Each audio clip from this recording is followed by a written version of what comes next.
What's up? This is Rebel Radio. What up? What up? This is DJ Newmark. This is Peanut Butter Wolf. It's your boy. It's okay. Keep checking out Rebel Radio. Rebel Radio. This is Rebel Radio. We're in the place right here. Rebel Radio is going down. Would you say Rebel Radio? Oh, wait. Let's do it again. Rebel Radio. What's up, Rebels? It's Rebel Radio. I hope you're ready. Hey, this one's different. You guys, my Seinfeld fans out there will remember the opposite episode where everything was the opposite. Well, this is our opposite episode for Rebel Radio. My guest today is Milana Vayntrub. You might know her from the funny AT&T commercials that are running all over your TV. I knew her from the YouTube show, Let's Talk About Something More Interesting, which I think is great. Watch the Matt Damon episode. You'll love it. And she's also the founder of can'tdonothing.org, which makes great stuff about stuff. No, it's a charity focused on the refugee crisis around the world, especially Syria, and she's making really important content about that. But like I said, this is a unique episode for us. She refused to let me interview her, and instead she's gonna show me the right way to conduct interviews. So she just asked me questions for about an hour, and hopefully you'll find it interesting. I love talking to her. I definitely learned a lot about how I should be interviewing people, so we'll see what happens there. She also helps me write my TED Talk during our interview, and we get into a friendly argument about gender roles. We didn't really argue, but I could tell that we both wanted to. So we'll see where that takes us. Let's get into the interview now where Milana Vayntrub interviews Josh Levine.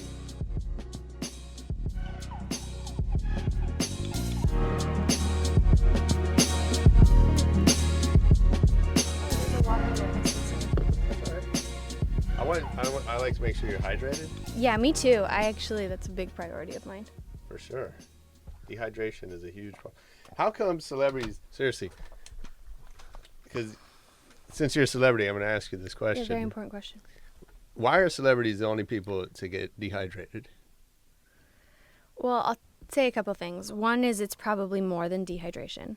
Two is when people go to the hospital, they don't tell you what they go to the hospital for, right? Yeah, but like, the other thing, you always hear about like starlets, like they have to leave the set for dehydration, but like coal miners, they don't. You don't know. How many coal miners do you know? And more if than they you'd think.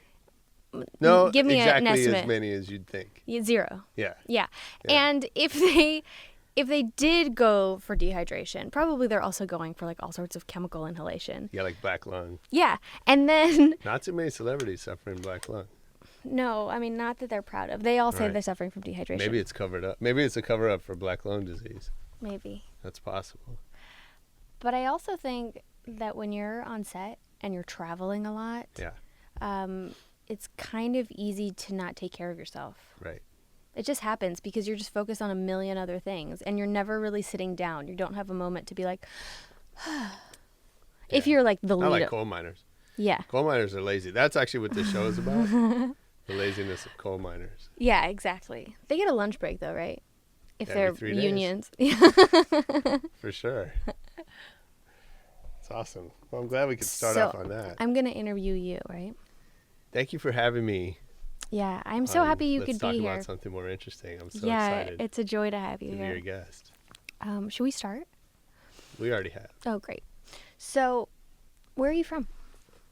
Right here. In LA. I grew up in San Francisco. And then I came here for college. I would appreciate if you took a drink after every 3 words. That's what I'm going to do. Yeah, every sentence, paragraph, I punctuate with a drink. Yes, I grew up in San Francisco, in the city, which is a big deal for... Yeah, not a lot of people do that, huh? Well, who cares? People have to move out of the city, right? Is that eventually what happens? Because for the most it's part. growing and changing, and it feels like it's growing from the inside, kind of like well, lava. I moved before all that. Why did you move? Because I could. I mean, I came here, I wanted to go to college. So when you were 18, you moved to LA? Yeah. And you went to UCLA. And I just never wanted to leave LA. It's I think it's the best place to live. Yeah. I always say this, my uninformed, because I've never lived anywhere else, but I think it's the only place you can live and work. That's true. Do you feel like you can't live in New York, but you can only work there? Yeah. And then in San Francisco, do you feel like you can live or work? Yeah, just not as well. First of all, like I hate to say this I know you come from somewhere with much worse weather than San Francisco. It's not so bad. No? There are 4 seasons, but there are seasons. Yeah, seasons suck. Yeah, you don't like them. No. I understand that. Well, also, if you came here when you were 18, and it's just always beautiful. Like, it's mid-October right now, and it's sunny. We're all wearing T-shirts, and never do we need anything more. Like, it's very easy to get used to a good thing. Yeah. So that happened really fast for me. Mm-hmm. And I just loved it here. And then I kind of like, I don't know, I thought I was going to go into Wall Street or something. So you thought like maybe that. you would move to New York at some point? There wasn't really a plan. That's generous to say. So what did you study when you moved to LA, went to UCLA? So I was a econ business major because I was going to go to Wall Street. Mm-hmm. That lasted for 2 quarters. And then why did you change your mind? They asked me The school to asked you. leave Oh, why? because I was such a great student that I was just outperforming all their expectations. You were so making they everyone just- feel bad. Yeah. Everyone was depressed in comparison. I was just telling James, my son counseled me this week. He's 7. Yeah. And he told me that I should not say things are easy because it makes people feel bad if it's not easy for them. That's really smart. Yeah, I'm taking him out of that school. But also, yeah, I think that's maybe not true. There's No, some things that it's are not just true at easy all. for some people. Yeah, Sorry, when you're on my show, you have to turn your phone off. that's your phone.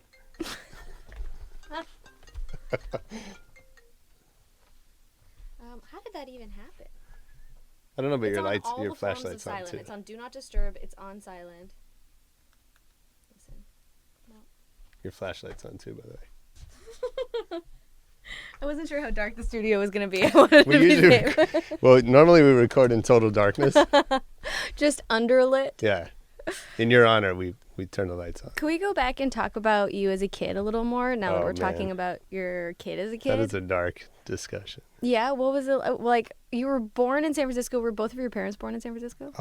My parents are my whole family's from LA. Mm. 4th generation Russian Jews ended up in LA. No, I'm 4th. But yeah. So your parents are 3rd. Yeah. And their grandparents, their great-grandparents. grandparents emigrated from Russia. From Russia. Yeah. To LA? No, New York, Toronto, Sioux City, Iowa, which apparently has a big Jewish enclave. And then your parents met in LA, or they were? Yeah, they met in LA. Mm-hmm. And then my dad was getting his PhD in Bowling Green, Ohio, Bowling Green State. I thought you were going to say he was getting his PhD in Bowling. Yeah. Wow, that's fascinating. Yeah, he's What just an expert. what a thing to bowler. master. He knows everything there is about bowling. So he was getting his PhD, and I was born then in Bowling Green, Ohio, but I have no ties there. So we just moved later on and came to the West Coast, and I'm really. Why did they go to San Francisco then? Because they were hippies. Mm-hmm. And it was the early 70s, and That's I why was I like, would move to San Francisco. yeah, it was a good thing to do. We lived in Berkeley for a little while, and then the city. I mean, being raised by hippies sounds like a blessing and a curse because maybe there's a ton of freedom. Yeah, Not ton of freedom. But not a lot of structure? No, Yeah. not a lot. So of how do you structure. think or that... money? Or money. Yeah. Yeah. Do you think that growing up without a lot of money has affected your priorities now? Completely. Yeah. Yeah. How so? Well, I think it's I've been through many iterations of that, of the relationship to money, and so. But I think a lot of in some ways it teaches you what you can do without, and so I think in other ways it makes you appreciate what you do have. Mm-hmm. But I remember like. I sometimes ask people on my podcast, what, have they, when I got successful, were there any like crazy purchases? Mm-hmm. And so. Were there any for you? Well, no, but I don't know that I've had that type of success, but I never just got this massive check that I was like, what am I going to blow this on or anything like that. Yeah. But there were small things. But you also don't seem like a blow this on kind of person. I find that people who grew up with kind of an unstable financial home usually understand the power of saving or smart investments. Or, Yeah. Sure. So if you did get a check for a big sum, what do you think you would blow it on? I mean, my wife would just take it. Yeah, it would just be She hers. grew up not rich, but without any real like financial concerns. So she's terrible with money. Hi. I won't tell her you said that. No, None of she you doesn't. tell her. Exactly. No. Yeah. No, I don't know that there's like a big thing, but I've bought a little small things, a lot of little small things that like, you know, some shoes that I just wanted and like could never afford as a kid, and then I just had to have them. You feel like you're fulfilling something from your childhood that you didn't have? Oh yeah, for sure. That's really cute. Yeah. Because you want, you know, as a kid, you wanted like, you know, for me, it was like you wanted like the Millennium Falcon. And you'd want that all year long, and you'd hope you got it, you know, for your birthday or whatever. And then sometimes you would, and sometimes you wouldn't. But you know, you just kind of think about that. And so I don't know. I'm trying to think of a good example. But And now you got like a big 3D replica? No, like that I never cared about. I'm trying to think of the thing. I'm trying to think of a good example. I mean, I know there's definitely shoes. I buy a lot of shoes, and you know, I remember these are Jordans. Yeah, they're very nice. Thank you. I like yours. Thank you.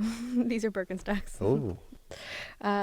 Those feel like shoes that you would have wanted when you were a kid. It's kind of convenient that the fashion's coming back, right? Yeah. Like that the stuff that was really cool when you were young is cool again, because now you can really relive it and be stylish at the same That's time. right. I engineered that. You was my made this plan. trend come back? Yeah. Wow. Yeah, you are more powerful that's kinda than what this I do. podcast. Yeah. So, if your dad had a PhD in, what did he have a PhD in? Sociology. Oh, okay. So there's no way to make money doing that. No. And your mom, did she work? She works now. She's a administrator at like a big insurance company. That I don't even know. Incredibly boring. Oh yeah. Yeah. Wow. Super That's boring. tough. That's like the job I dread having. But she kind of wanted that. Really, Like, she wanted like the stability of it. yeah, and just like not thinking about it. Like 5 o'clock comes. I think she's off at 4:30, something like that. She works like 8 to 4 or whatever. Yeah. And just like, then she's done. It's interesting. I think that there's something about that generation that maybe wanted like you go to work, you turn it off, and then you're with your family. Yeah. And then the next generation after that was finding a work-life balance. And I think my generation, and maybe a little younger than me, is about how do you do something you love so it never feels like work. Oh, that's good. Right? Like I don't have anything that I could turn off at 4:30 and then it's over. Right. Ever. Yeah. But I love that. I also feel like all of the things I do, I would do for free. Yeah. So I'm working all the time, but I'm Sure. always just doing what I love. Yeah, no, I mean, I think I'm probably in that same category. And I think, so I don't know as much if it's generational or if it's just like. You and me. Yeah, I think it's That's just the the two of us. exceptions. We have Yeah. that in common. Uh-huh. No, but like I think if you're in a creative field, and not everybody, but if that's your life is creativity, then it's just all becomes one thing. Like for me, that's always been the case since I started my career, was just like, the switch turned on and then it never turned off. Same. Yeah. Do you envy the times when people could just leave work and then at 6 p.m. there was no way to email them, or there was no text message, and if you wanted to call, you couldn't call during dinner? You know, it's funny. I mean, I'm old enough to remember, I started my career when we had fax machines and we didn't have, there were cell phones, but not everyone had a cell phone, and it certainly wasn't like the way it is today. And so, I think you didn't really notice it at the time. Like you would just like, if I needed to get a message to someone, and I started in the music business, and, people don't always take or return phone calls or whatever. So if you needed to get the message across, you'd send someone a fax. and you'd know that it was there, and then a few days later you might hear back. But isn't that kind of nice? Like for me, I appreciate, maybe things just took longer to get done, but everyone had less to do. Definitely. There everyone had wasn't the less to same do. expectation of a return rate. But I think it depends on your priority. Like for me, my priority is my output. It's the impact that I can make, right? That's always been what's driven me professionally, right? Is I want to make the biggest impact possible. So there's a certain impatience that comes with that. And so when I'm waiting, I think there's nothing worse than waiting for other people to get back to you. Yeah, it's tough. Yeah. Sorry So about that, by the way. I wouldn't, I wouldn't say I appreciate that, having that pause. I just want it to be over and move on to the next thing. It's interesting. I was actually just thinking about that because there's some projects that I've had that have been in the works for months, some for 2 years. Tell us about one. And no, sorry, this isn't about me. But it was interesting that before, when I was creating YouTube content, I would put out a video every week. Right. And I was just constantly working and hustling, and there was no reason to wait for anybody. And it was awesome and so fulfilling to be creating. But also, I had no social life and no friends and was just no regular sleep schedule. Sure. So I was just constantly this machine. And now that I get a little bit frustrated with things taking longer, I'm able to do many more projects. I have a lot of balls in the air, and I have many balls. And also, congratulations. Thank you so much. I'm very proud of all of my balls. And then also, I find that life is a little bit more peaceful when you're not about expecting the return right away. Okay. That doesn't apply to you. No, you want all of the things to be returning right away. Well, I understand that they don't. And so it's not that I'm surprised or disappointed. And I also have a really high value on relationships. And so I have people, my closest friends, except for the guys I grew up with in high school that I'm still really close to. But beyond that, my closest friends are all people that I've known through the business. And, we've done business together, or we've referred each other business or whatever. And sometimes those relationships, we're here now in a studio that's owned by one of my closest friends, and it's not there's no transaction, but it's just an output of having those relationships. Just things end up happening.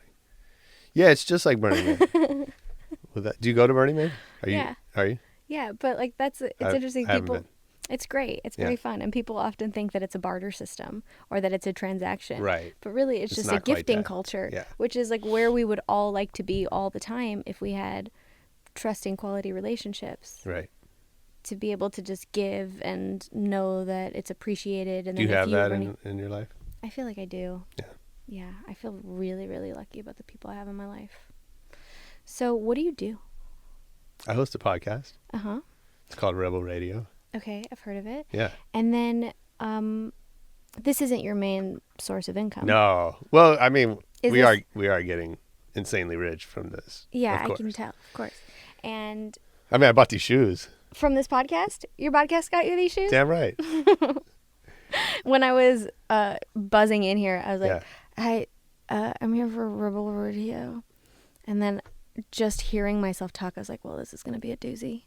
It's early. Well, it's a gloomy day. It's a gloomy day. I was supposed to work out this morning, and I passed. What kind of workout? I just joined a gym, and I've been doing some cardio interval training. That's so official. It's really fun. Yeah. It's way better than running for an hour. Oh, it's been great. I actually really love it. I don't love the amount of eye contact you get very early in the morning at the gym.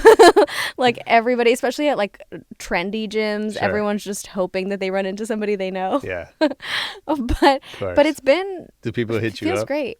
Do people hit me up? Do people talk to me at the gym? Yeah. Not really. A little bit. I'm friendly. Yeah. So I smile at people, and I think that makes them feel like they can talk to me. Yeah, you should not do that. I know. I'm learning. Your publicist is going to teach you not to do that. Don't be friendly. Yeah. That's the first rule of getting people to like you, says the publicist. Exactly. So then let's go back, and then we'll end at what you do, because I still don't actually know. So you went to college and you dropped out. To talk about myself. I know. I hate doing it too, which is Yeah. why when you asked me to come here, I refused. I And thought it these was were me. the terms. No, I think you're great. It's not personal. Well, you're It's me. It's always me. It's my psychology. Okay. So, so you dropped out of UCLA, that or they say? kicked you out. Schmoop. Stop making this about me. So, they kicked you out of UCLA. No. I graduated from UCLA. Oh, I thought you Proudly. said you left. I left the econ department. Okay, and then what did you I study? moved to something better suited for my skills. Pottery. Yes.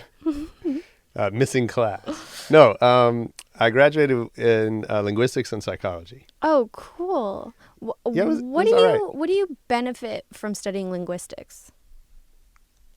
I graduated.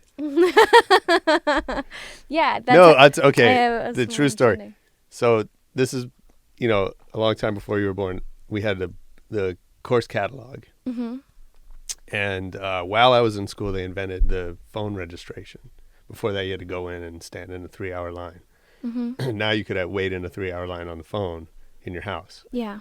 And so I switched. So I knew I needed to switch majors. I had to find the right thing. And I had this giant course catalog. It's like a big phone book. Do you know what that is? Yeah. And so... When I was in college, they had something like that, but then you could also sign on online. Right. Yeah. So I went through kind of major by major, trying to figure out how to get out of school fastest. Mm-hmm. And because it just wasn't... I've sort of enjoyed it, but I also knew that like the better thing was going to be after. I You're kind about of knew. efficiency. Yeah, I am. And so I was looking through, and so I spoke Spanish fluently, and I was in the process of learning Italian How did you learn Spanish? in school. I'm like the Oh. only person that You're the learned only person that actually learned the Spanish language in that school. taught you. Yeah. And I went Wow. I went like as far as you could in Spanish. I won like awards in school for like Spanish speaking, whatever. So Did you get good grades in high school? So I was, my parents did a great job educating me as a small child. So I read really early and, I was really advanced in academically early on.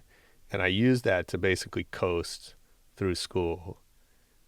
So I got good grades, but I did very little work. And so I would just I got great at bullshitting my teachers. Same. Yeah. Yeah. Yeah, it's an interesting. There's an art It's to a it. skill. Yeah. It's a form of life hacking. Yeah, Yeah. I didn't know that at the time, but I think but- that's actually something. Sorry, I keep. no, kicking that's all right. That's something that you learn in school that's actually fundamental to you getting by in life. It's Yeah. the reason that you have the success. I mean, some of it is an innate skill, and something is that it's something that you really got to practice in school. Well, and like anything, it's a double-edged sword because I got to UCLA where I didn't know how to do that at UCLA, and UCLA is really hard for me, and yet and then I knew people who were probably not as smart by some measures, but they knew how to work much harder than I did, and they would kill it at UCLA because that's sort of what that environment demanded, and so anyway, that kind of coasted me through, and then I got into UCLA, and I just was ill prepared. I'm curious about what made you so good at Spanish, because I feel like this is a serious question, because he's laughing at me, but it's serious because I found it to be I also got by doing as little as possible, and I kind of saw Spanish as a thing that I just had to do as little as possible to get by, but Right. you saw that with so many of your other classes, but not with Spanish. You chose to excel there. No, because I enjoyed it, and Did you have a great teacher? I had an interesting teacher. Yeah, that helped. He was he was this crazy hippie, and he would get sometimes on Mondays he would miss class because he was arrested over the weekend for being in protests. Cool. Yeah, it was really cool. And he taught us we did a month of street Spanish, Cholo Spanish, and we did a month of it's called Mexica, which is it's not Spanish, but it's the indigenous Mexican language, or one of them, and just really interesting stuff. That sounds so great. Yeah, so that was a lot of fun. And then there was girls that I wanted to talk to in Spanish. That helped a lot. Mm-hmm. I had summer job working at Taco Bell, and like it was interesting, like class divide in like all the people in the front were white and like middle class teenage kids who, were working summer jobs, and then everybody in the back of the house was like Mexican and barely spoke English, and they were grown up and whatever. And so I gravitated towards hanging out with them. Mm-hmm. And so I spoke to them, and in fact, like, it's a couple guys I taught English, and they helped me learn Spanish and that. So I was able to use it. A metaphor for a lot of the way businesses are run. Yeah, totally. Yeah. So anyway, because of all that, the credits that I needed in this particular major, I had already fulfilled a lot of them. And back to my hustle, like, so, I got to UCLA and anyway, I went into the Spanish department and I was like, hey, this major has a 2-year Spanish requirement. Can you just sign me out of it? Mm-hmm. And like, you're supposed to take a test. And I just bullshitted with the teacher for like 5 minutes. And he was like, yeah, I'll sign it. So I didn't even take the test. And so I was like, it got me a lot closer to graduation just by choosing that major. Mm-hmm. And then when you were at UCLA and you were studying linguistics, did you learn other languages? Or did you choose linguistics because that was something that was in the catalog? No, yeah. I mean, I chose it because it would get me out fast. Mm-hmm. And I took a Linguistics 1 class, which everybody I told about it said, oh, it's so hard. And for me, it just came really easily. And that was just my natural, like my strength, I think, was just language. Did your parents speak any other languages at home? No. And then you graduated, and what was your plan? You said you were really excited about leaving and what life would be like afterwards. Yeah, I didn't really have a plan. I mean, I went in thinking I was going to go to Wall Street. Yeah. Only probably because I watched Wall Street. And in fact, before I knew UCLA was my school, I thought I was going to go to Oxford because I watched Oxford Blues with Rob Lowe. Oh, and he had what a power killer time. Entertainment has over Totally. us. Yeah. Yeah. And so that ended up, I didn't even realize that, what you just said, but that kind of ended up being my path. That so then I was living in the dorms with football players. And so it was like me and 3 giant young men playing football. And so then I thought, and I became close friends with those guys, mostly because I was the only roommate. I was the 3rd roommate in their suite, and the other 2 left because they were scared of these big black guys. And I just wasn't. I didn't know I was supposed to be scared. Yeah. What made them scared? Because they're just like inherent racism. Yeah, they were just like Midwestern white guys who'd probably never been around black people, and these guys were also like, they were kind of playing up that character. What year was this? 89, 90. The football players were playing up the character? Yeah, they were like tough guys. Tough like football jocks. Mm-hmm. And like, so I heard one story about like, he would play music. My roommate would play music like really loud, like all night long. And the guy asked him to like turn it down, and he kind of was like, he's like, what? Mm-hmm. And then the guy like moved out the next day. And like, I didn't mind the music playing all night long like that. I played music all night long. So it's just sort of worked for me. You guys were the same kind of punk ass. I guess so. Mm-hmm. So then you became buddies with these guys. Oh, so then I thought maybe I'll be a sports attorney. Oh, okay. Because these guys were all, trying to go pro, and I got to know a lot of the team, and that just seemed like a cool path. Mm-hmm. So I thought I'll go to law school. I didn't think about the fact that by the time I got out of law school, these guys, their careers would have been over. Yeah. So but it didn't matter anyway, because it didn't play out that way. Well, how did it play out? So this girl came by our dorm one day, and who was friends with one of my roommates, and said, you should go intern for my friend at Motown Records.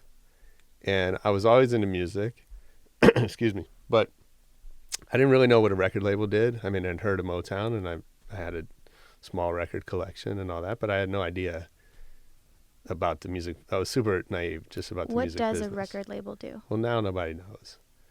But, back then they find the talent, they pay to develop the talent, and then they, finance the record, guide the making of the record, and they distribute the record. What does it mean to develop the talent? It probably means they pair you up with songwriters and producers. Okay. They literally, they take your talent and they make it better. Yeah. Or they find a way to like produce it into the music. Mm-hmm. And then they would release it. Yeah. And that's when you started interning there. So I started interning. So I said, I don't know what that is. And she goes, well, you work about 8 hours a week and you get free CDs. I said, that's awesome. I'm in. So I walk in there. I remember going to the interview. I was interning for these 3 young guys in the A&R department, which is the talent scouting department. And they're like totally selling me on how I'm like, this is my in. And like, there's thousands of people that would love to be in your seat right now. And I was just so unimpressed. I was like, yeah, okay, cool. Mm-hmm. Do you want, am I in, or like, is this over? Mm-hmm. And so I started, and then I realized I loved it almost instantly.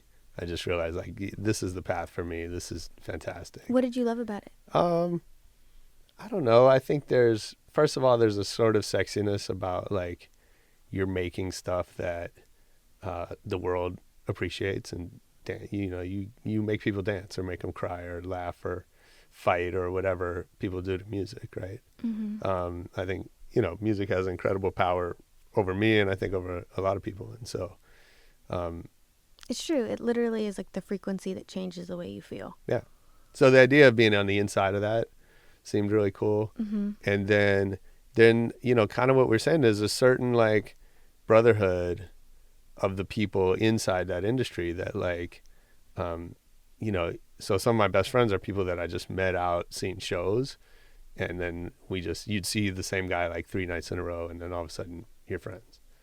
And, And there are people who are equally passionate about this as you are. exactly. That's awesome. So I still didn't have like a plan, but I just kind of knew that was going to be my life. Mm-hmm. And how long were you an intern for before you got a job there? I got fired as an intern. Why? Well, I didn't know anything about how to behave as a human being. And so I think they would say like, I did a good job as far as like my responsibilities. And we had like crazy stuff happening. Like they didn't want to take meetings with like low level people, but they didn't want to tell them that. So they would just have me meet with them. So these people come in, to this like beautiful, legendary Motown office thinking they're like, this is their shot. And they're so excited. Yeah. And they've told all their friends, and Totally. they flew in special for it. And then they get there, and then, and there's an intern. and it's me, and I don't, and it like, I remember one guy in the middle of the meeting, he's like, wait, who are you again? And I was like, yeah, I'm an intern for Matt. And the guy was like, yeah. and so what a waste of time. so I did stuff like that, but I used to go to shows on their behalf, because shows they didn't want to see, they would send me. And so they wouldn't always like put me on the list and make sure everything was they would just say, go to this thing. Mm-hmm. And so I'd show up, and I remember the first time like the guy kind of hassled me about getting in. Could have been that I was 18, but whatever. But he asked me for my business card, and I didn't have one. So the next day I went, this is before Kinko's. So I went to a printer, like a print shop, and I took my boss's business card, and I said, I need you to change the name on this and make me business cards. Sounds like a hustler. Yeah. So I brought it to my boss. I was like, look, he goes, okay, we're going to pretend I didn't see that. And, so anyway. That's so funny. You were like proud of this fraud that you did. I mean, You're like, look, it's getting me in the door. well, I had him take the title off, right? Mm-hmm. So it's not like I'm pretending that I'm the director or whatever, Uh-huh. but it just had the logo and my name. Yeah. And so it would help Why me did he hate that? facilitate.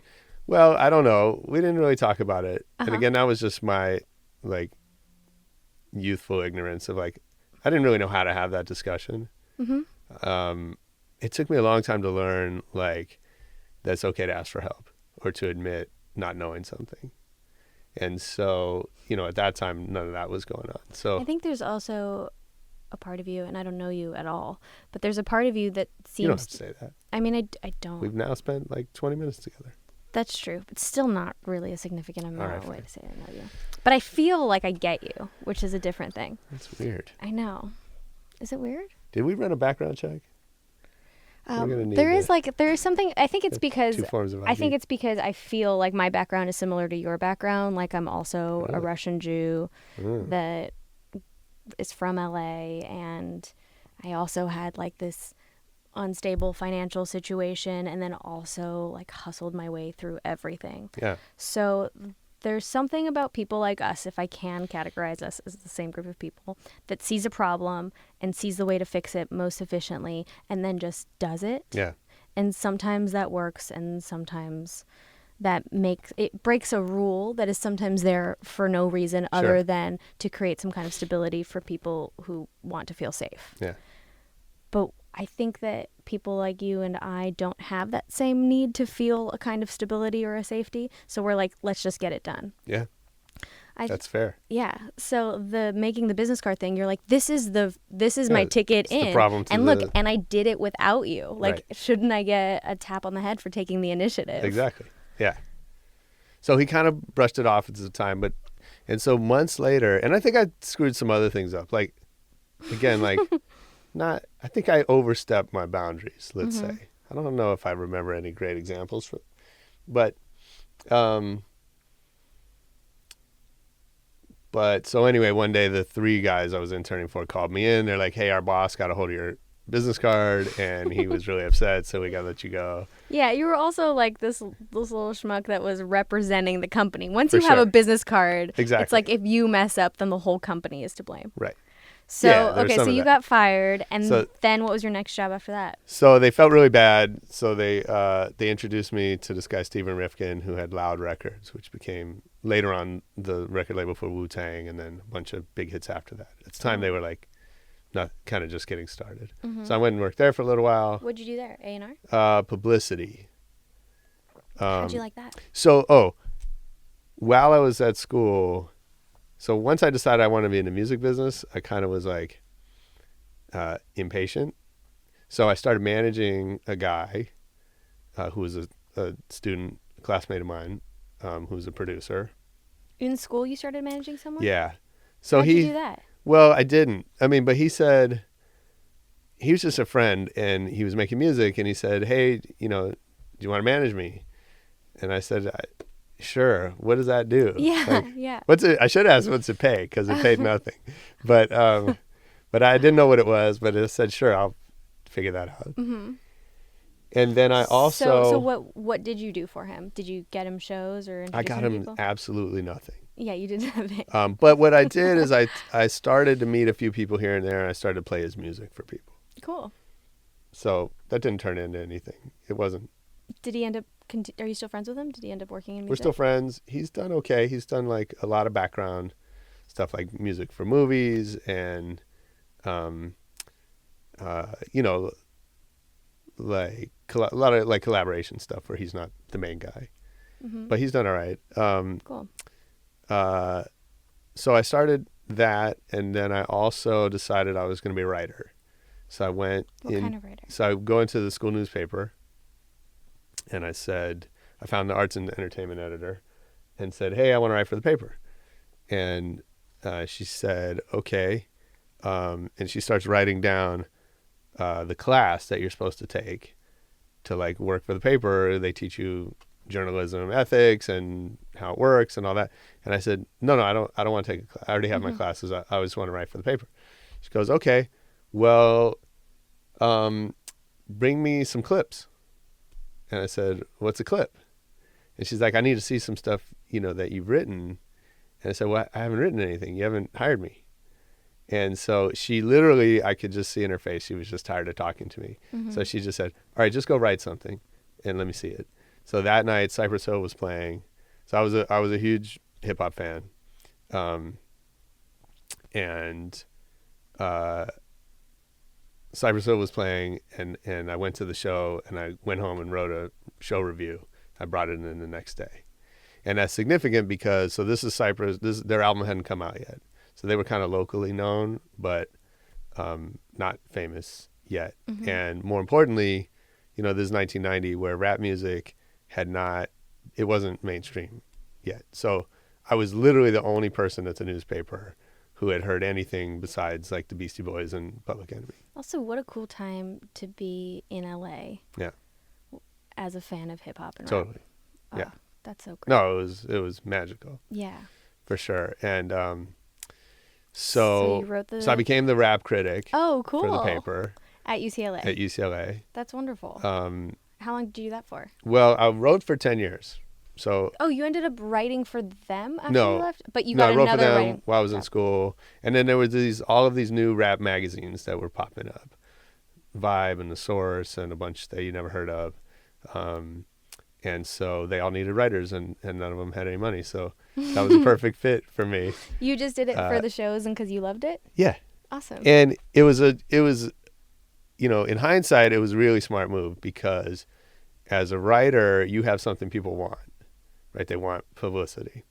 And especially at the newspaper because it was a daily. So I could basically write as often as I wanted to. Whereas at a monthly magazine, they're much more constrained on space. Not so much now online, but so I could get meetings at any record label or management company around town.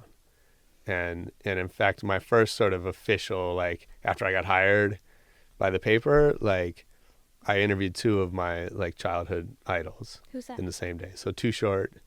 Yeah. You know Too Short? Yeah. I wish it was a little bit. No, that's Damn. CeeLo. Is it? No, Skilo. Skilo. Sorry, CeeLo. Damn. No, Too Short's like a. Silo's so upset. He's sitting somewhere Well, he listening to listens. his song. He listens to the show, so Yeah. my apologies. Sorry, Silo. No, Too Short's like a dirty rapper. Like, Oh, okay, then like no. Sex raps. Oh, sex raps. Mhm. And that was your favorite. Yeah, I was a teenage boy. It was Yeah. awesome. Why not? Yeah. And then And then what's the other- KRS-One, who you never heard of. No. But he was like the polar opposite, like somewhat conscious. Like he called himself the teacher. So he was like the whole like empowerment side of hip hop. Mm-mm. He's like the Common of today. Yeah, kind of. A little bit.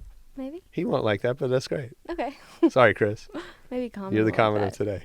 Common will probably love it because I'm sure he was an influence on Common. Mm-hmm. But anyway, so I got to meet these two guys the first day on the job, and I decided this is the coolest life like that I could have imagined. And I ended up doing that for 10 years as a writer for different magazines. On the side, as you were also working in publicity and... Yeah, the publicity thing didn't last long, and then I kind of like so I got more into the writing thing. So I graduated college. I went to work full time at a magazine as an associate editor. I didn't know what that did either. And so... But you're a we'll figure it out guy. Yeah. Yeah. Yeah.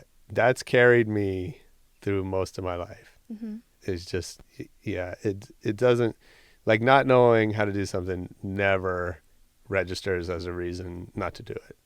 Well, because you've been able to successfully do so many things that you otherwise or to other people would seem like you're ill-prepared for.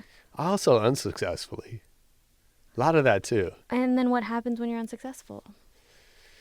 Sometimes you don't realize it. Well, I think that's the thing, is like if you're unsuccessful but you're fine, then you're not afraid of failing. Yeah. That's what it is. It seems Yeah. like you don't have that fear of failure because that's what the figure it out aspect of it is that Yeah. even if we don't get what we want, we're okay. I have a fear of not doing stuff. Yeah, what's that about? Like you have a fear of letting time pass? Or you have a fear of boredom? Probably both. I don't know if I have a fear of boredom. No, the time passing. Like I have a fear of missing out on opportunity. I'm too old to use The acronyms? Yeah, don't do it. But But you have like this one life and you want to make the most of it? I also sidebar. I think it's an age thing, but I think it's not manly to use like Acronyms. those kind of acronyms Yeah. or like emojis or like I'm offended by all that for men. Sorry to. Well, why? What is like the gender specificity of I don't know. emojis and acronyms? I don't know. That sounds really sexist in a weird way that I don't fully understand. But I think that there's just a bothers common me. thing about guys your age where there's like a tie to like what masculinity is that's different now. yeah, I think that like Yeah, for sure. women are what would traditionally be deemed as more masculine because there's just more like women bosses. Yes. And then there Sure. are more men who are like staying at home and taking more traditionally feminine parts.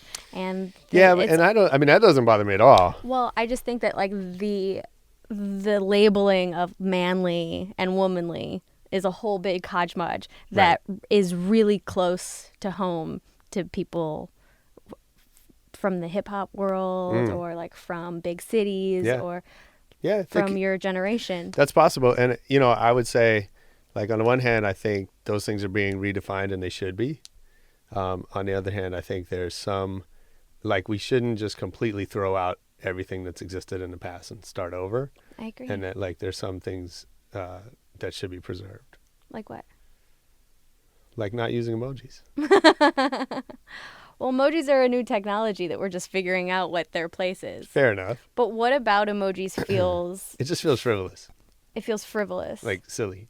Yeah, but And what's wrong with being silly? Like, don't you do things that are just silly? Yeah, but I do so purposefully. Or what I mean is, like, I give myself license to do those things that I still feel fit my. And why is frivolous and not manly the same thing? Like, is being feminine also being frivolous? Well, feminine now is like a loaded term, right? Because we're saying that these terms are being redefined. So Okay, if we're not thinking about like the loadedness of it and like the PC of it, which is like so hard to do because we have microphones right here and Sure. like we're thinking about like the potential backlash of the internet. I have listening nothing to this. lose. You're a star. that has- you have I've more to lose already than I do. upset everyone. Have you? I think so. I've done a really good job of turning some people away. What have you done that's upset people the most? Talk about Black Lives Matter. Yeah. Okay. Talk about like being a Jew, talking about refugees. Yeah. And like how we should set up a no-fly zone and let them into this country. Yeah. That turns a lot of people away. Like a couple weeks ago, I lost 1,500 people in one day. Wow. Yeah. That's okay. Yeah. I mean, like, it's kind of baller. I'm cool with it. Like, I'm just going to keep For sure. whittling it down and building it up until I just have, like, the core the right people who people. support me. Absolutely. So, I love that. so I'm, like, not afraid of talking about, like, the PC-ness of this thing. Yeah. But I am curious about, like, being manly and being frivolous. Like, how those two things are the opposite of each other. I don't think they're opposite, but I think there is a tension between them, certainly. I think, Should I ask you a different question? yeah, because I don't have a good answer for Yeah, it. Not that I'm afraid of it. I don't know. I know. It's kind of a weird question, too. But it's something I think about. Okay. Just like text me afterwards and then we'll post it on the blog for this Fantastic. podcast. So do you think that when you say like things should be conserved from the past, Yeah. does that mean like some gender roles? Yeah. Yeah. Yeah. Like how so? How does that, how do you think that continues to serve people?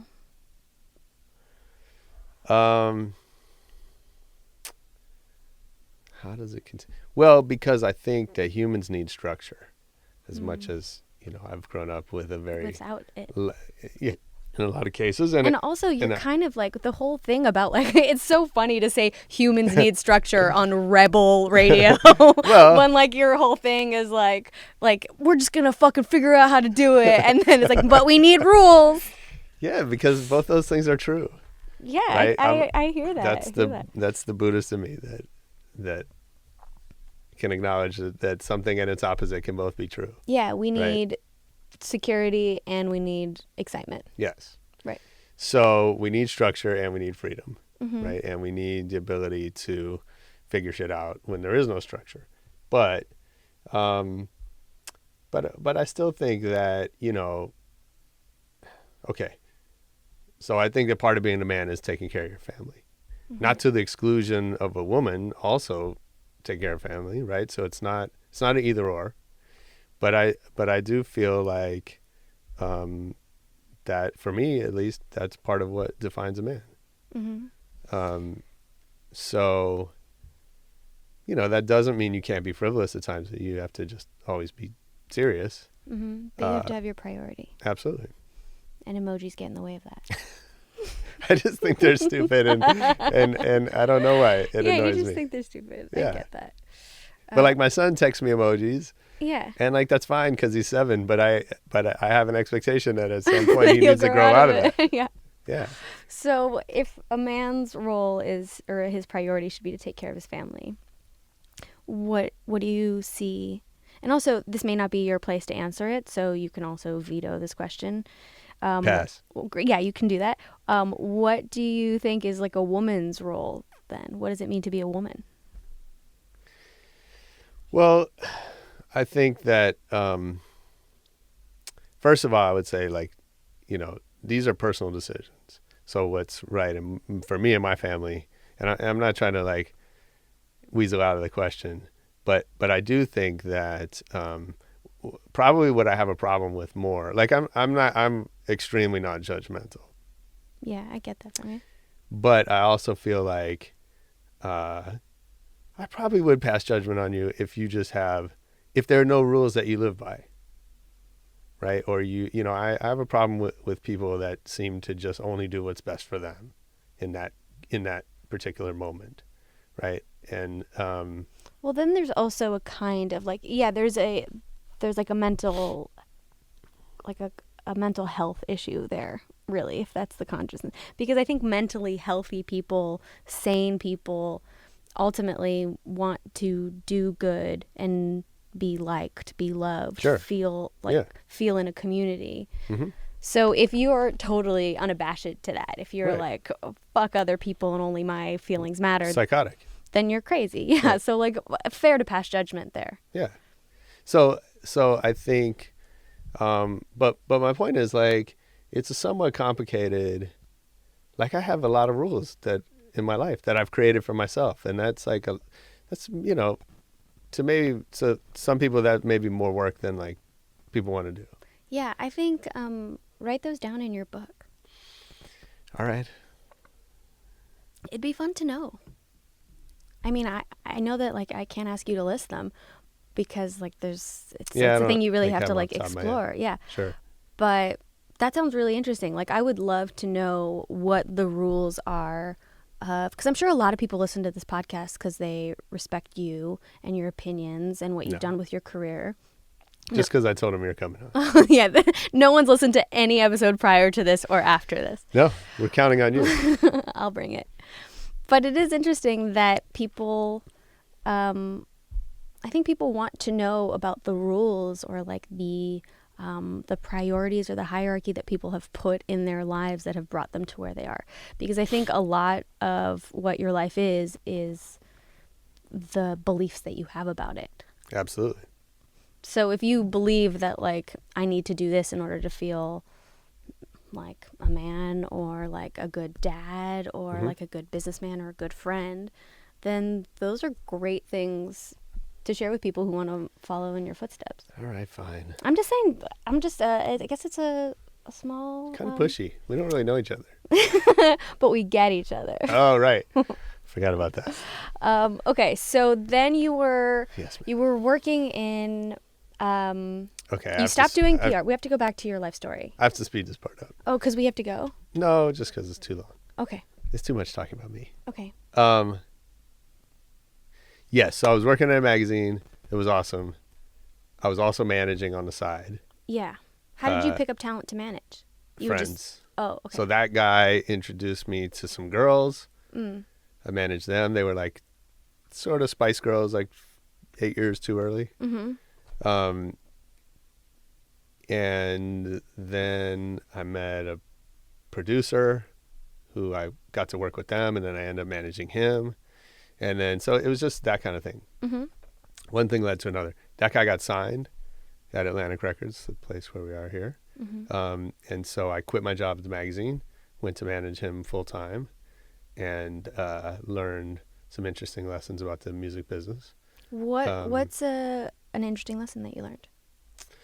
Well, we got a big bidding war, which is where multiple record labels make offers, ever increasing offers to sign you to their label. And it was big enough that it enabled me to quit my job. And then the record never came out. How does that happen? because they don't have to put the record out. But why did they bid on the talent then? Well, so that was an interesting lesson. They didn't say this, but my assessment of it was that you get people in a competitive. It's the eBay phenomenon. You get people in a competitive situation and they just want to win, and they'll say whatever they convince themselves, right, as well as you, that they should win, and they will spend more money than they should, and they'll, make decisions that aren't in their best interests in order to win. So I felt like that's what happened, is that the guy at this particular company wanted to win, and so he convinced us and himself, and we kind of went with that. And then he got a product that he didn't end up liking. And then the talent is just stuck, signed with this. Well, we made a decent deal where they either had to put the record out or let us go. Oh, okay. And they had to kind of pay us for the work that we had done. Mm-hmm. So anyway, so that was that. And he's gone on to be a pretty successful producer. His name is Bosco, and he's still a good friend. And he works with like E40 and Big Boy and some big people now. I wonder where, just let me know if we have already hit or if we're going to hit the place where you meet your wife. We have not. Okay. So I did management for 5 years. I had a moderately successful management career. Were you at a management company or just independent? mine. Cool. Yeah, that was a mistake because I didn't know how to be a manager or run a business, and there was no one there to teach me. And you were like in your 20s? Yeah, I was like mid-20s, Mm-hmm. early mid-20s. So I do tell people, like, the smarter thing to do would be go get a job first and kind of learn while someone else is paying for that to happen, and then go strike out on your own. Yeah, or at least like get a great mentor that will be there for you. I also did not do that. I was terrible, like I said, at asking questions. And so anyway, I did that for 5 years. It was okay, and then it wasn't. And when that was ending, so I went back to the magazine. I become really good friends with the owner. And I pitched him this idea that we start a business together. I think, there were two pieces of it. One is like he had a pretty successful magazine. It was still a small business. It wasn't like Time Inc. or anything like that, but it was really well respected and successful within its niche. And, people like that have a ton of ideas and aspirations of other things they want to do, but they're so buried in the day-to-day of their company. Yeah. And so kind of my pitch was like, I know how to get shit done, so let's partner up and we'll do stuff together, building on what you have already. And then more specifically, it was that I knew how to run like street teams and promotion around music, and then we could sell that to his advertising clients. Mm-hmm. And that would be at least the first business that we launched together. So I started doing that, and that turned into like, I'm sort of fast forwarding, but like 2 years later, we had become a marketing agency. We didn't really know that at the beginning, that's what we were starting. Marketing for music talent. No. So the first year, all our clients were record labels, because that's who their advertiser base was. But no, I mean, we just became a brand marketing, right? And so our first real client was Toyota. We launched the Scion brand for them. Cool. I remember that campaign. Yeah. Because it was all around music. Yeah. So they came to us and said, hey, we need somebody that really understands music and youth culture, and could that be you? And we said yes. Yeah, that is you. Yeah. It was. And so... See, that's kind of the benefit when you say, like, you suggest to people to go get a job working for someone. That often means you're the person that gets coffee for people and, like, connects calls. And although I get the benefit of that, and I don't want to, like, poo-poo it, I think that there's a lot to be gained there. You also became an expert in something by, failing minorly for a couple years. Sure. And you ended up being the youth culture music guy that if you had been someone's assistant, you may not have been that. Yeah, that's true. Although I also feel like any job is as big as you make it. Maybe not any job. Coal mining's a tough one. But Because of the black lung. yes. Yeah, it keeps you down. But jobs can be as big as you make them, right? And so if you're, again, I was an intern, and my first job was like clean out the product closet, which was the best job because I took home like 30 records. I was so excited.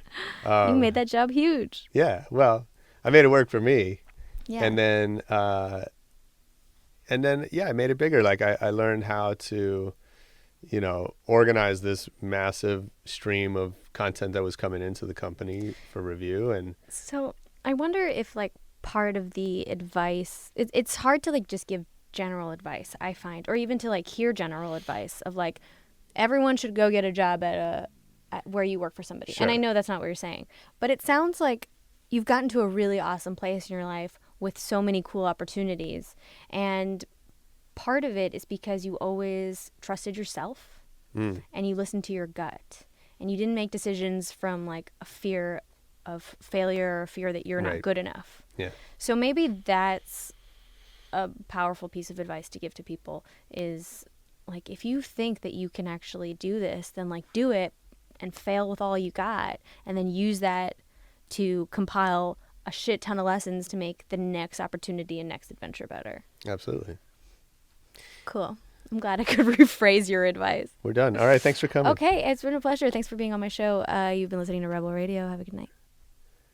You should take over hosting my show. You're much better at it than I am. I feel like I'm getting in the hang of it. I feel like I'm finally talking with my voice. I've been like so mousy and like morning voiced all morning. Oh, I thought that was you. And I'm just a tiny little woman. So, I saw Sia this weekend. Yeah. Did you go to that show? No, we had an event that day, but I wanted to. There was Looked it was awesome. 2 days. I didn't go. God, it was so good. And she did this thing between acts where there was like a little pre-recorded video that was abstract. Like I couldn't even explain what it is. But the sounds that came with it were like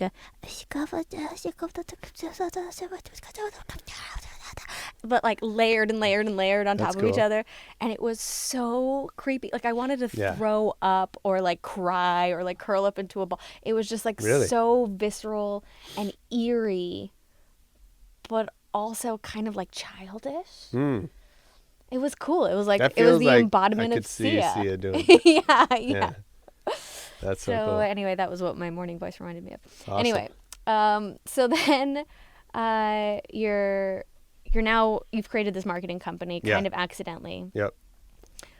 And then what? I mean, in there, did you meet your wife? Oh, yeah. So I met my wife like right after. So right after we'd started, one other guy in the office was going to Miami for New Year's Eve just to party. He was like a massive partier, strip club guy. And, Cool. Love those guys. yeah, he was like, he's fun to hang out with. Yeah, right? I'm sure. I've got friends like that. So he, No, I don't. so he invited me to go to Miami with him, and I said yes. And then he ended up not going. I ended up going with two guys that I didn't really know all that well. But we were doing. That's so funny. He invited you to go to Miami, but then he didn't Yeah, go, he- and he just I set don't you know up on what a friend date with two other people. Kind of. That's cool. Yeah. So we were doing a radio show at the time, and the guy that ran the show was in Miami, and so he invited me to stay with him, and he was having a New Year's Eve party, and I met my wife at his party. Like she was just there with a girlfriend and whatever. And In Miami? yeah, So she lived there? she lived in Fort Lauderdale. It's an hour away. Tough. Yeah. Tough place to grow up. So, well, she grew up. She was her dad was in the army, so she grew up in Germany, Italy, and then Tampa. Cool. Does she speak a bunch of other languages? No. Because she grew up on military bases where everyone spoke English. Yeah. Okay, cool. And so then did you guys do a long distance relationship? Yeah, for a year. Mm-hmm. And we were both. I don't want to speak for her. I was definitely like, I think I was not very good at relationships. I was really good at starting relationships.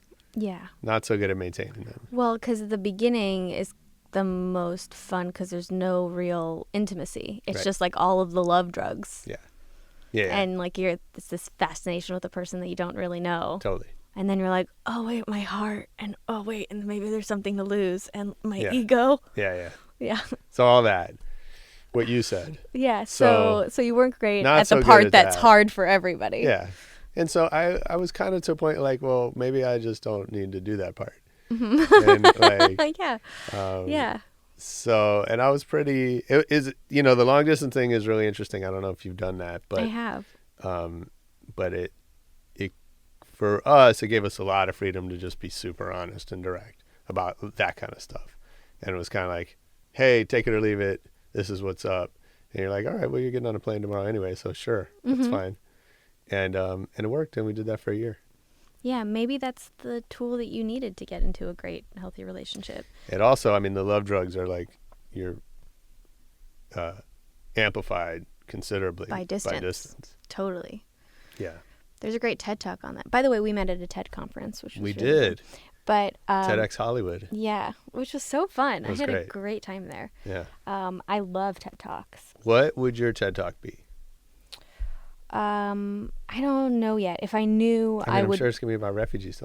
I don't think so. No? I don't think so. I think that the refugees is like a small part of like my life passion, which is to encourage people to do what they feel is right, and often what they feel is right is a benefit to the world. Maybe it would be like based around this quote that I heard when I was in college, which is, don't ask what the world needs, ask what makes you come alive, because what the world needs is people who have come alive. I love that.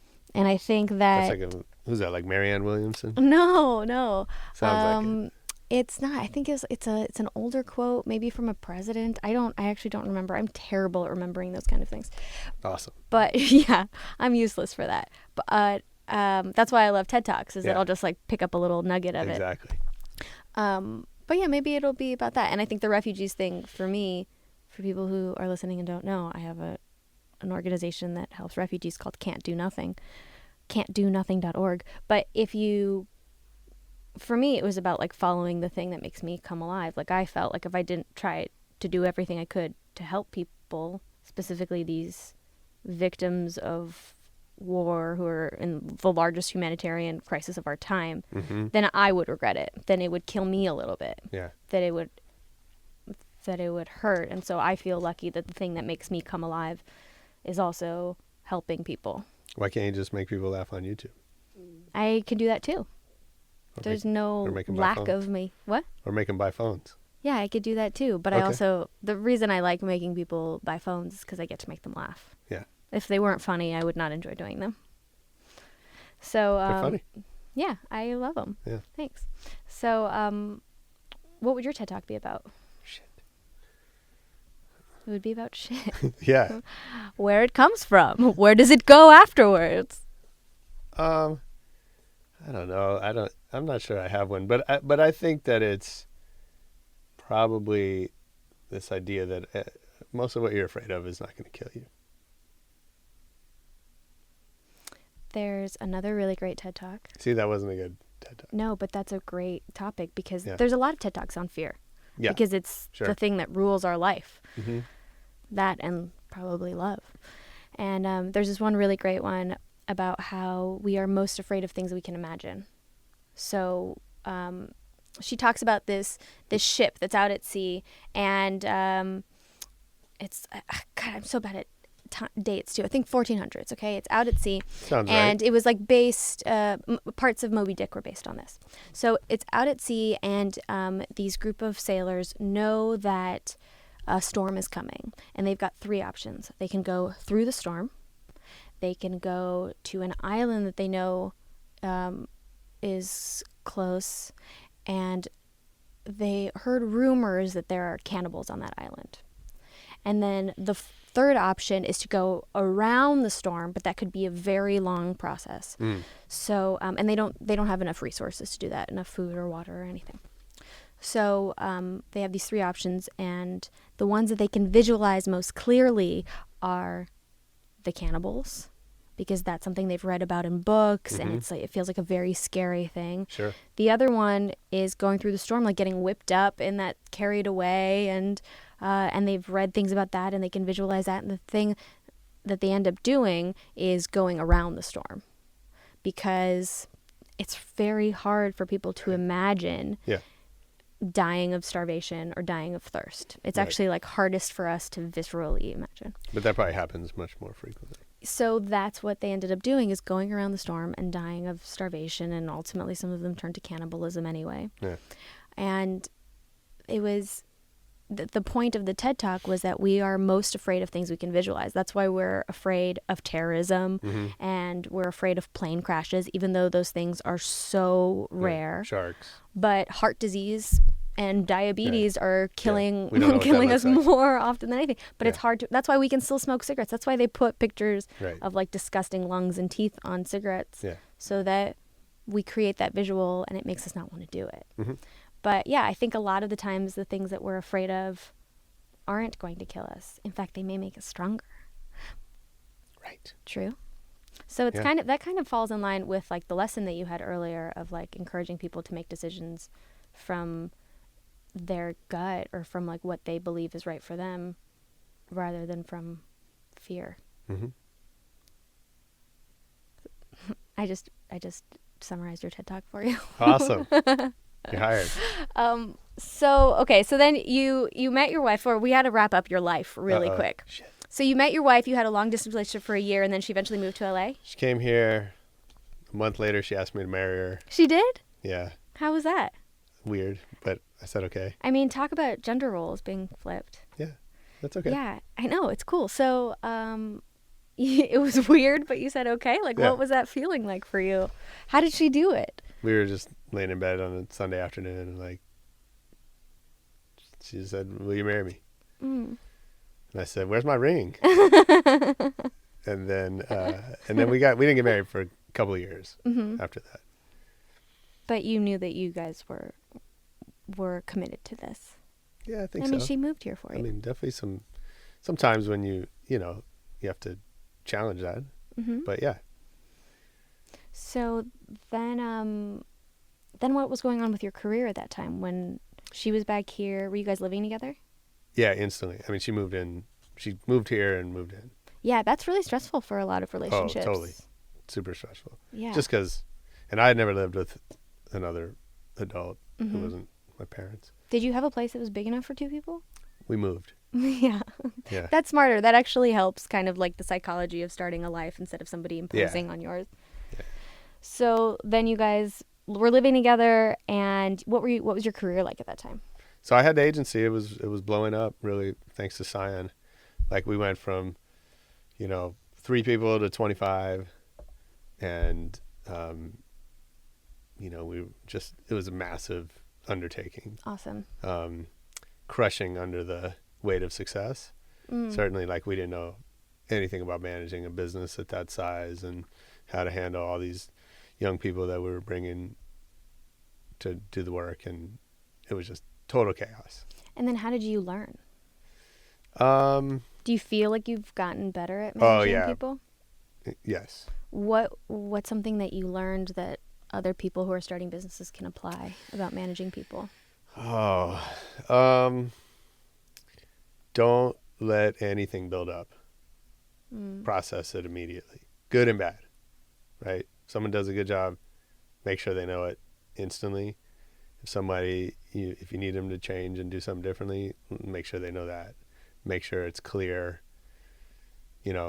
what's expected, all that kind of stuff. Yeah. That's communication. It's yeah. like nobody can get that piece of advice enough. Absolutely. Yeah. Absolutely. And I still, you catch yourself from For time sure. to time. But what do you think makes you like block that initial understanding that you need to communicate? Like, that communication is the answer, or that like processing things immediately. Well, I think that's a complicated question, because there's a psychology of expectation, right? That I imagine in one of your relationships, someone's kind of like saying, like, shouldn't you already know this? Mm-hmm. Right? Like, and so then you're afraid of insulting the person if you were to tell them, or no, or you're feeling like the other person should already know it, and you shouldn't have to say it. Yeah, or, I feel like my girlfriends say that a lot. Yeah. Like, I don't want to have to ask for a date. Exactly. Yeah. Right? And so, there's that kind of thing. there's there's just, it's uncomfortable sometimes to tell people, not everyone's comfortable. But what you're afraid of won't kill you. Right. But that doesn't mean that you're not going to be afraid of it. Yeah. It doesn't mean it won't stop you. Yeah. But noticing it is really powerful, right? If you're Absolutely. like, hey, I don't want to say this because it might hurt someone's feelings or Right. damage our relationship. Ultimately, like getting over that is probably the best thing you can do for your relationship. Sure. But, I think the whole issue of, boss, employee, coworker, like those are all really loaded terms that have in people's minds this set of expectations about how people should behave in those environments, right? And I think, part of what we've tried to do in our company is kind of break people of that, right? To say that, kind of counter what I said earlier, like those traditional structures don't always serve us. So sometimes they need to be reinvented and, not in a way that's, and there should still be rules, but we can build them ourselves. Yeah, you can be a human being about it. Yeah. I feel like that's one of the biggest issues where I can't remember a time where I've had this frustration, but I know I've had it a lot when I've been told to wait in line for something that's stupid or whatever the thing is, where I'm like, can't we just be human beings about it? Like, can't you see Right. that this Yeah, can be solved so quickly if we just break this tiny rule here? exactly. So one of the things that I'm noticing about you is that you have kind of created your own rules and bent them, but you do it consistently. Mm-hmm. So it keeps them as rules. Yeah, So kind of like bending your rules is one of your rules. sure. Absolutely. And and I think that can be a conscious thing, right? You can say, is this a rule we can break, or what are the I'm a huge believer in cause and effect. Mm-hmm. I don't know why that needs to be believed in, but I take the role of cause and effect really seriously in life. And so, I think there's often a conversation in my head or with other people that says, what's the effect? What are the potential effects of this decision? Right. And what are we most likely to achieve? And is that the outcome that we want? And if not, let's make a different decision. Mm-hmm. Cool. Should we wrap up there? Wow. We didn't learn anything about you. Yeah, that's the goal. So bummed. Can I do a lightning round? What's that? I ask you 10 questions. They're super fast. Okay. Yeah, let's do it. You could do it too. Okay, yeah, we have to both do it. Damn. I'll do it first. James. To be fair. Yeah, Selling me that's out. fair. Bending the rules. And then we gotta go because people don't have the attention span for this. Nah, James will cut out all the time. That was boring. Okay.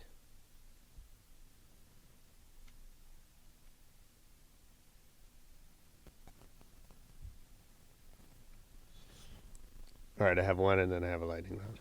Okay. What decision has had the biggest impact on your career?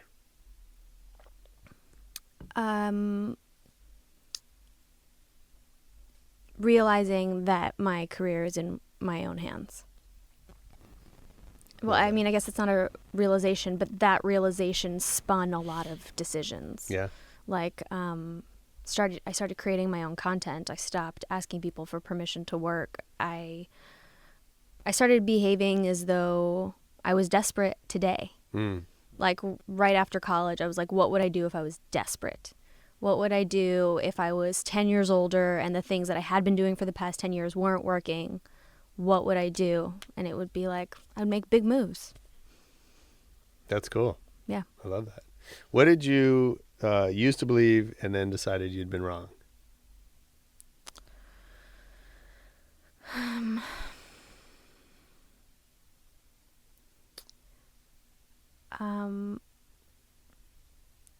I think I used to, this is like really like the most true and like scary thing to believe, but I think I used to believe that like manipulation was okay. Like I think I used to believe like... Are you saying it's not? Yeah, I don't think it is. I think honest like communication is the most... Like being a human with people is the most rewarding thing. But like, you know, like I used to try to make like boyfriends jealous. Or yeah, and like now I just know that I could be like, hey, actually, like I'm feeling like these are my needs, and that is like so much more effective. Sure. Yeah. Yeah. What talent do you always wish you had more of?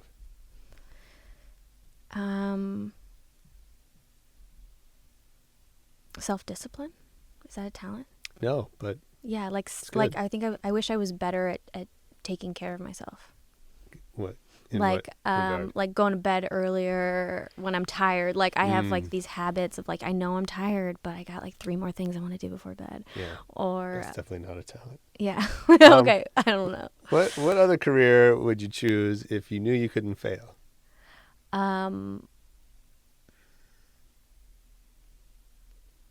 You know, I've kind of been asked a question a little similar to this, and I really think that my answer is just like, there's nothing else I'd rather be doing. There's really like, Okay. it's just nothing. That's awesome. Yeah.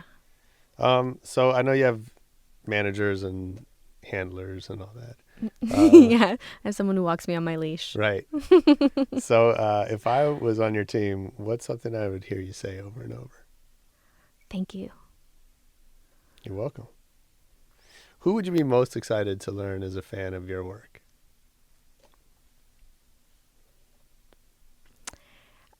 Recently, Neil deGrasse Tyson talked about me on a podcast. Nice.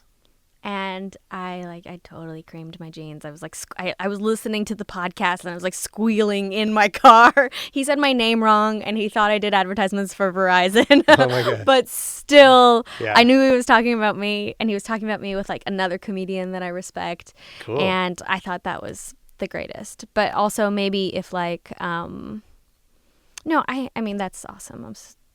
If also like Kristen Wiig, I thought I was great. Or if like Will Ferrell was like, that kid's got talent, that would be awesome. Nice. Yeah. Do you collect anything? No. I'm What's- not a stuff person. Okay. Pictures. I got a lot of pictures. Yeah. I love them. But like digital photos. Yeah, I don't have things. I don't care about them. Okay. Okay. Is that What's 10? the last great book you read? Oh, I all the books I read are so good, but I just recently finished You'll Grow Out of It by Jessie Klein, Okay.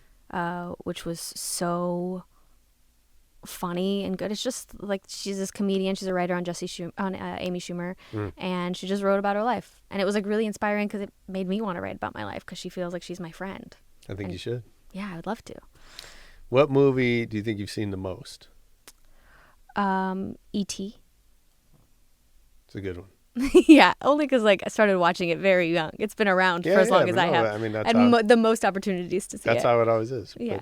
But, no, that's a good one. I mean, it's a good one because it's not like a guilty pleasure. Like some of the movies, they're just like, yeah, it was just on, but you know. No, this No, one that's a is good one.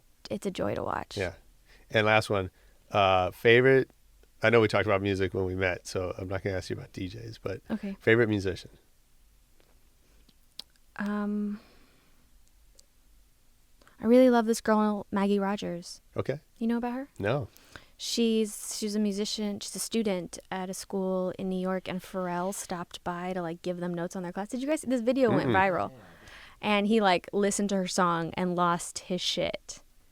And she's just like this like sweet girl from Maryland, and made these amazing beats and these like took country and folk music and distorted it so it's got a more electronic sound. Oh, cool. It's so cool. I'll play it for you. It's so fun. So yeah, Maggie Rogers. The song's called Alaska. Awesome.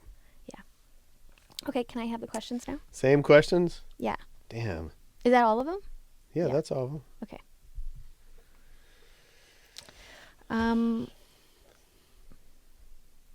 Oh, this is not for me. Yeah, it is. No. Yeah. Oh, those are questions you had for me. Those were things you were Yes. going to ask me. But that's my lightning round is all I'm saying. Oh, okay. What decision have you made that's had the biggest impact on your career? I should have a ready answer to that because these are my questions, but that's so hard because I just feel like it's one foot in front of the other. Yeah. But I think it was to stick with the business I'm in of marketing when that seemed really difficult. What's something you used to believe and then decided you had been wrong? That I could run marathons. Did you try? Yeah. And? Got really hurt. Yeah. Yeah. It doesn't seem natural. And then even when I wasn't hurt, it still hurt. And Oof. no. What talent have you always wished you had more of? So many. But I would love to be able to draw or paint or create visually. You could take a class. Yeah, I could. I've taken painting classes and I love them. I mean, I'm sure I could get Yeah, whenever you have the decent. time. No, but I'm sure with a lot of work, I could get decent enough at it. It's just not. It's not a talent that you possess. That's No, okay. Not doesn't feel everyone like can it. learn Spanish in high school. Right. What other career would you choose if you knew you couldn't fail? Stand-up comedian. 100%. Have you ever tried to do that? No. Would you want to? If you knew you couldn't fail? Well, yeah, that's what I But just isn't said. that like the epitome of having fear? Like making the decision going in being like, Yeah, I could. I'm so afraid of that because I don't know. I mean, but we can talk about it later. Okay, yeah, we'll talk about it later. Because I also started doing it in the past 3 years and it's been Did you? so challenging and so fun. I don't see that as challenging for you. It's challenging because I know there I are don't know you, things. but- Well, first of all, just like being a woman stand-up is different and hard. Of course. And sometimes the jokes you write sound good in your head and then don't land. And also sometimes you're not in the mood, your vibe's not there, your energy isn't matching the audience. There's so many different elements How of it. did you? I know we're out of time, but I gotta milk it. Yeah. How, was your show written? Which one? Let's talk about something. No. No. We had question points, Right. but not really. So that's why I say that because, the dialogue was not funny. The way you delivered, and the two of you, and that was amazing. And The words you said weren't No, good. I mean, but your face is no, very no, funny. that's not what I'm saying. That was all delivery, timing, chemistry. There were no jokes. There Do were you know- some jokes. Yeah, but I know what you mean. It wasn't like a setup and punchline. But the show, I'm not saying this the show was brilliant. Thanks. But it was all you guys. Thanks. And yeah. and Back to you. my point is, don't worry about the jokes. Okay. Get up on stage and just be that. Yeah, And you're that's right. Just fucking I know, hilarious. and it's so much easier said than done. It's very Yeah, of easy to do course. it when you're just with your buddy and a camera, and That's you why know we're you're going to here. be the one editing it. Yeah. But when you're on stage in front of people and the thing they see is I the know. final version, there's a different. I mean, there's a fear that comes over you where you feel. Of course. Listen, it controls But everything. so I'm not afraid to speak in public. I've done these interviews live. Yeah. I have no fear about that. But I think it's just being just me and no slides or nothing. Just You could have slides. okay, we'll see. If I worked for you, what's something that I would hear you say over and over? He's not going to help me out. I mean, I think there's a few, but one I'll borrow from a previous guest is that if you don't ask, you don't get. That's cool. Do you like it when people ask you for things? Not always, but it's a weird thing because, yes, there's an art to it. My wife asks for all kind of stuff. I'm like, stop asking me for shit. But at the same time, I always find it sometimes weird and off-putting if somebody doesn't ask when they need help or. And then maybe there's a resentment or something built because they Yeah, thought you should know. exactly. Yeah. What do you collect? Yeah, not that much. I mean, I have a small record collection, a ton of photos. I bet it's not that small of a record collection. It's a couple thousand. It's not no, but I know That's people pretty with substantial. tens of thousands or more. Okay. What's the last great book you read? Well, right now I'm reading The Last Dawn, which was Mario Puzo's final book. It's a completely different gangster family story than The Godfather, and it's awesome. It was a shitty movie. It was like a TV miniseries or something. It was like a B. Yeah. That's normally the story, though, with movies that come from books. No, but I mean, but this was after he wrote The Godfather, which was one of the biggest successes of all time on the screen. I see. And then and then he wrote this other book, and so I kind of slept on it for a long time because the movie wasn't good, but it's great. Awesome. Loving it. What movie have you seen the most? So it's either like Planes, Trains, and Automobiles, or maybe Fletch. It's one of those like It's one of those that's it's not near the top of the favorites, but they're just Planes, Trains, and Automobiles. Oh, is, like, I mean, it's classic, great. like some of the best comedy, like just like the most primitive, joyful comedy. For sure. Who's your favorite DJ of all time? Jazzy Jeff. Jazzy Jeff. Do you know Why? who that is? Yeah, from Like Will Jazzy Smith. Jeff and the Fresh Prince. Yeah. He's a genius. That's not an overstatement. Is he still working? Is Yeah. he still doing stuff? Is he producing? Yeah. He's And- cool. Mhm. Yeah, they were the background photo of my phone for a while. I think Fresh Prince was one cool. of my favorite shows growing up. That's awesome. I've seen every single episode of it. Oh man, I hope you like that one. I know I did. She's a lot of fun to talk to. Let us know what you think. Hit us up on Twitter at Rebel Radio Net. Leave us an iTunes review, 5 stars, of course. What else would there be?